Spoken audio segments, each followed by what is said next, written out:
Good morning, afternoon, or evening, One Piece Forum YouTube channel.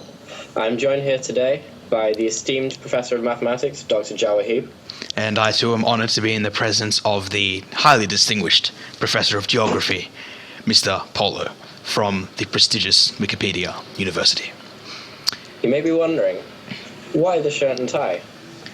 And the answer is quite simple, ladies and gentlemen, or should I say, boys and girls, because today we are going to be educating you young children on the mysteries surrounding the world of One Piece and its climate. Yes, and first off, we have an elaborate explanation from Mr. Heeb using pure, accurate scientific mathematics to the scale and size of the One Piece universe. Yes. And to begin, so according to the research of Mr. JWT, whose link is in the description for his post regarding how long the Straw Hats have been in paradise, he works out that from the time they enter Reverse Mountain to the time they reach Sabaody Archipelago, it is 59 days. Now, we have now 59 days, and out of these 59, I believe that 30 of them were on land, and that means that 29 were spent traveling in the ocean. So from these 29, right, I've worked out that approximately 19 days were on the Merry and 10 days for the Sunny. Now, we currently have a measurement of time, and we need to find distance, because what we're trying to find here is the size in the circumference of the One Piece planet, which we assume is a sphere. So we're going to now work out the distance using distance equals speed times time formula. So we now have time, we now want to work out speed, and we can't work out speed without first consulting our best friend, Wikipedia.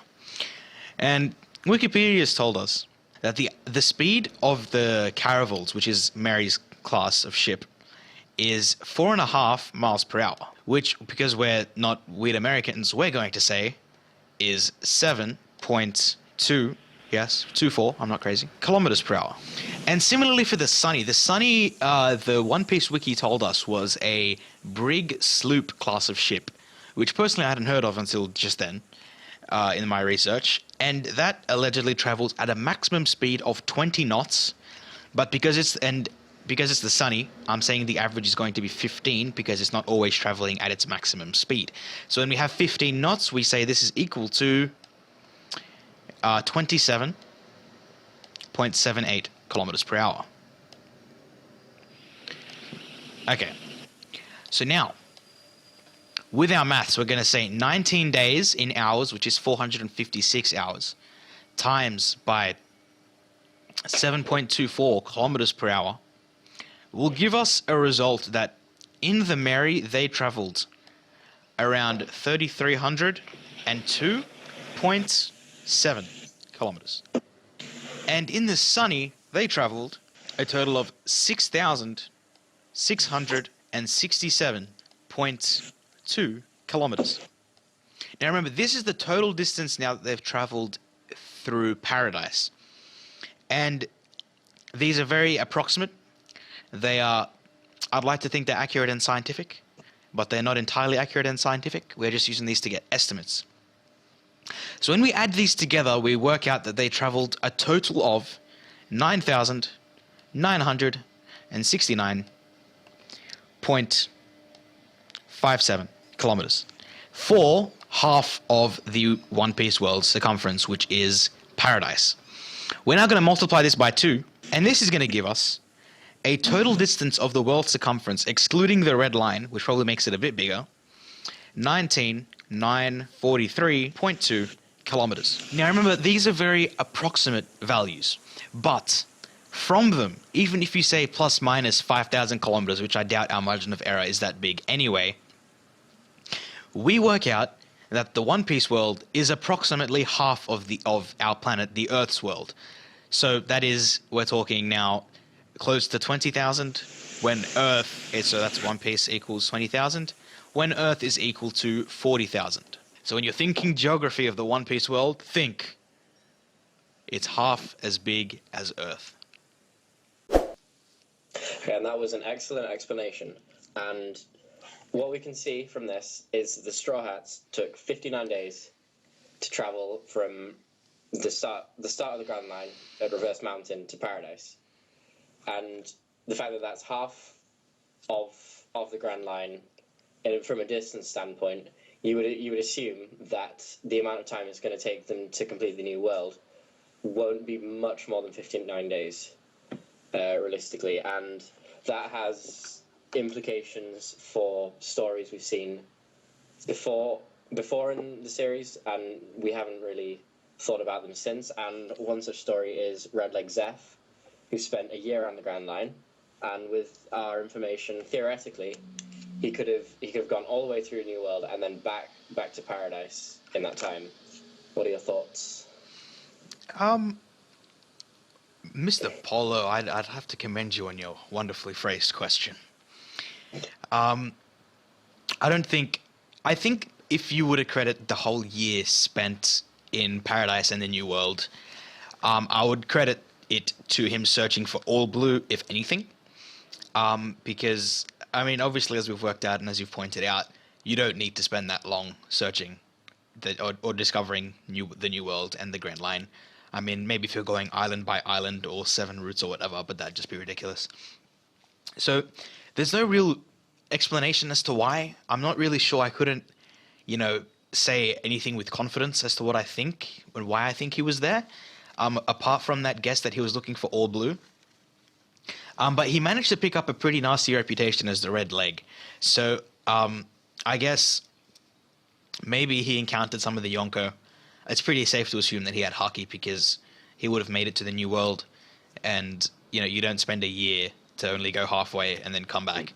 But one thing that is pretty important to put your finger on is the fact that he actually managed to get back to Paradise from the New World, assuming that he did get to the New World.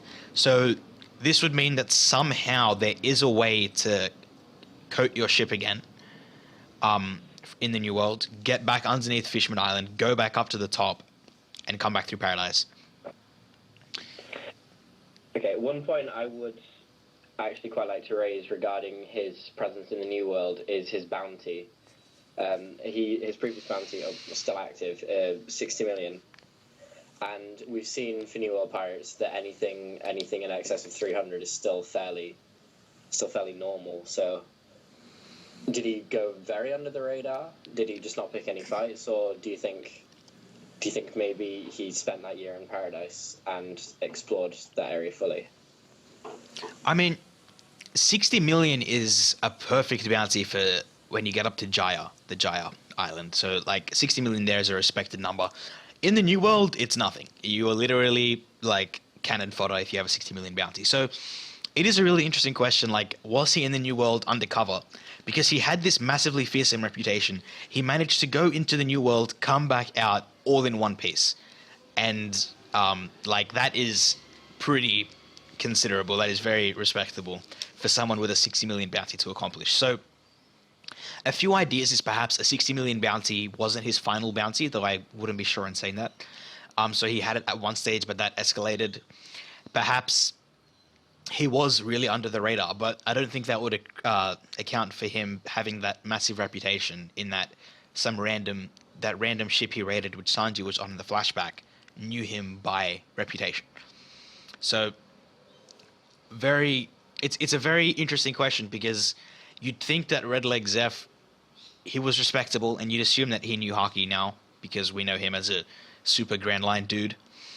But that 60 million bounty really throws everything off balance. You don't know how strong he is. You don't know how dependable he is, how much of an explorer he is. You are led to believe that he is either weak and he managed to get lucky and run away, which I don't like to believe considering his own character and his own personal strength, or that he did in fact go very well under the radar, unnoticed and uncared for by the government. Yeah, and then the other man in question here is the Pirate King himself, Goldie Roger, whose final journey after being diagnosed with his incurable illness was 3 years through the Grand Line to conquer it and find One Piece. And we learned in chapter 820 that he reached a certain point in the New World where all the log poses pointed to, and he learned of the poneglyphs and of the existence of Raftel, and had to revise his course. Do you think that there was enough for him to do to account for a whole 3 years of journeying? Yes and no. Yes, because we don't know how much he did. And if Oda wanted to, he could fill up the rest of those 3 years with anything. He could fill it up with, I don't know, declaring war on the government. He can fill it up with establishing or being a Yonko. We don't know if he was, or if the Yonko system existed at the time. He could give it to anything, give any reason for it, and it would make perfect sense, obviously, and it would work very well. But realistically, 3 years is a hell of a lot. Luffy managed to cover half the Grand Line in less than 6 months. So to think that you'd need something like 6 times that is a bit crazy. But then, there's so much mystery about this journey. There's so much mystery about One Piece, about Raftel. We don't know how long it's going to take. Maybe Raftel, maybe at the point of reaching this final island and getting to Raftel, maybe that in itself takes the same amount of time as the whole journey. Like, we don't know a lot of things to be able to call this. But speaking in terms of pure geography and distances involved, 3 years seems like a hell of a lot to be spending exploring this one line of ocean. Yeah, no, I think one thing that we would have to account for is to locate Raftel, he needs the rope poneglyphs, and we know at least one of them, the one on Zoe, is always in motion. And do you think that in itself adds on a lot of time because of the difficulty with reaching Zoe? Yeah, because as far as we know, the only way to to reliably find Zoe is to use a Viva card. We don't know Viva cards existed in Roger's time. Maybe Roger had to keep looking until one of his navigators or his crow's nest men said, "Hey, look, there's a freaking elephant over there. Let's go check it out." And as far as we know, assuming that he didn't know of the existence of these road poneglyphs up until, say, he got to this final island, he would have had to have checked out almost every single island he came across in the New World until he found these poneglyphs. So that could count for the 3 years. I mean, it'd be a pretty crappy 3 years just being like, okay, here's another island, we're going to go, and chances are we're not going to find another poneglyph. And it'll be very demotivationing. I'm a professor, believe me. Demoralizing. Nah, I'm good. It would be very demoralizing to constantly go to an island and fail to find a poneglyph. And that's not how I don't think any of us imagined that the Pirate King's journey would have been. So, I mean, it's a good point. I'd like to think that there was a few months at least devoted into the search of these poneglyphs and locating Raftel, but still 3 years is a bit hefty. Yeah, I agree. And then, last question for you, with regards to traveling on the Grand Line, is how do you get out? Because we've seen Zeph leave the Grand Line. We've mentioned him already. We've presumably seen Shanks leave the Grand Line to go to East Blue and meet Luffy, and then re-enter. But we obviously know the point of entry is Reverse Mountain. But having had a look at a map of the One Piece universe, there doesn't seem to be an obvious exit point once you reach the end of the New World. Okay. So, what kind of possibilities do you think there are for getting out?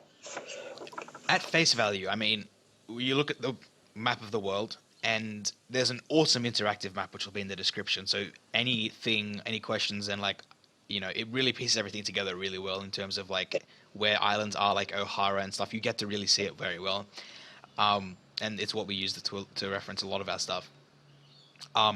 From that geographical perspective, there is no way out of Paradise apart from the Calm Belt.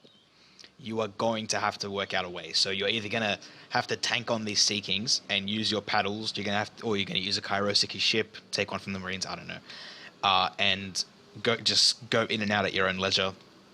There's a lot of possibilities for traversing the Calm Belt, but as for actually exiting the Grand Line, a safe and legitimate way, or at least a way as safe as reverse mountain, I don't see one. And I'm pretty sure there would have to be, because, I don't know, there's just something about Zeph's crew that makes me disbelieve that his whole ship and his whole crew will be wiped out in a storm in the not Grand Line. I think it was East Blue or North Blue. But he can take on the problems of the New World and Paradise. Like, it does not appeal to me that he'd be able to, that someone whose ship was wiped out in a storm, he would be able to take on the Sea Kings of the Calm Belt. Like, so I think logically there is some other way, a simpler way out that doesn't involve you having to do it. I mean, you know, someone like Rayleigh would have no problems. He's very good at the breaststroke. He has no problems just swimming his way through the Calm Belt, just tanking it like a machine. But there's got to be something there, and I could not even begin to guess what it would be, to be honest. Yeah. Okay, and now I'm going to try and explain the peculiarities with regards to the climate and the condition of the sea in the One Piece universe. And it's very difficult because the first thing to note about the One Piece Earth is it is orbited by 6 moons, and obviously our Earth only has 1 moon, so the effects of having more satellites isn't something that there's a lot of research out there on. There's not a lot I could find, but one thing we do know about the Earth's moon is that by gravitational attraction it influences ocean tides. So if we have 6 moons of varying sizes orbiting a smaller planet, then there's obviously a possibility for stronger tides, and even in some cases areas where there's no kind of sea current at all, and that for me would be a semi rational explanation for the existence of the 2 calm belts. And as for climate, again, because we don't know how moons and tides would affect climate if there were more moons and more fluctuation in tides. But I don't think it's particularly unreasonable to say that because of the fact that you've got essentially areas where there's no wind, no activity, and then there's areas of extreme activity, that it's caused by the influence of the 6 moons, which is why we have the four types of island. We've got spring islands like Dressrosa, summer islands like Alabasta, autumn islands, of which we haven't seen any yet, but hopefully we'll see some before the end of the series, and winter islands such as Drum Island, where Chopper is from. And I think that is all from me on the topic